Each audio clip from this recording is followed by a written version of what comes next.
जय गुरुदेव। शब्द बदलेगा तो भाव बदल जाएंगे।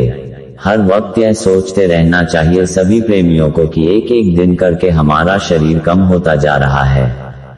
दिन, महीना, वर्ष एक एक करके कम होता चला जा रहा है। ये खोल जड़ है, इसमें से सूरत को निकाल दिया जाएगा। इसलिए ये सोचते रहो कि भजन करना है। 2 मिनट 4 मिनट 2 बार 4 बार जब मौका मिले भजन करो। एक दफे स्वामी जी महाराज से पूछा कि बहुत तरह के जीव होते हैं, सबसे मिलना जुलना कैसे हो सकता है। उन्होंने कि सत्संग में हर तरह की बात सुना दी जाती है, इस तरह से सबसे मिलना जुलना हो जाता है। ध्यान से सत्संग सुनोगे तो उसमें हर चीज सुना दी जाती है। तुमको कुछ पूछने की जरूरत ही नहीं है। तुम्हें कर्मों का भोग दंड मिलता है तो तुम उसको गाली देते हो।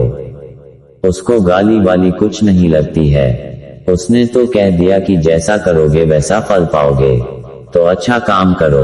अहंकार किस बात का, अपना काम करो।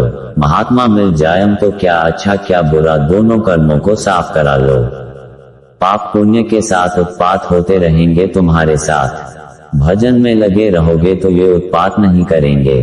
शास्त्र तो एक ज्ञान है, पहली कक्षा का दूसरी कक्षा का, जो जहां तक गया वहां तक का लिखा।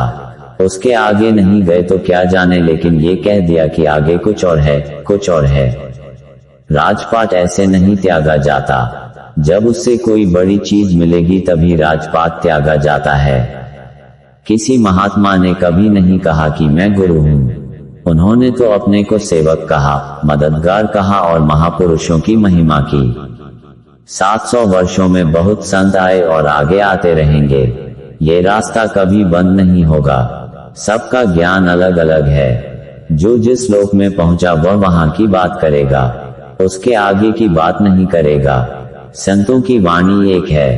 ये ठीक है कि अपने अपने समय में संत आए, अपनी अपनी बोली में आए, वो बात अलग है, पर नाम और रास्ते का कोई अंतर नहीं। केवल भाषा का अंतर है, पर अंतर ज्ञान में कोई अंतर नहीं है। सत्यलोक में जो पहुंचेगा वही संत है। ये समर्पण का मार्ग है। जब तक आप अपना कपड़ा नहीं धोगे तो धोबी क्या धोएगा। ऐसे ही तुम महात्मा को अपना तन रूपी कपड़ा नहीं दोगे तो महात्मा क्या धोएंगे। तन मन दोगे तब उसकी सफाई होगी, तब काम बनेगा। धीरे धीरे सत्संग सुनते सुनते जब जीव कोढ़ हो जाता है तब जगत से उदास होता है, यहाँ से घृणा होती है, गुरु से प्यार होता है। गुरु से प्यार करेगा तब काम बनेगा। कबीर साहब आए, उन्होंने संत शब्द का प्रयोग नहीं किया।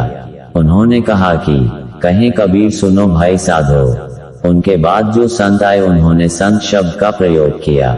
इससे यह मालूम होता है कि कबीर के पहले संत नहीं आए थे। रामायण की चौपाइयां बदल दी। शब्द बदलेगा तो भाव बदल जाएंगे। पुस्तकें छपती रहती हैं, अदलना बदलना तो होता ही रहता है। जय गुरुदेव।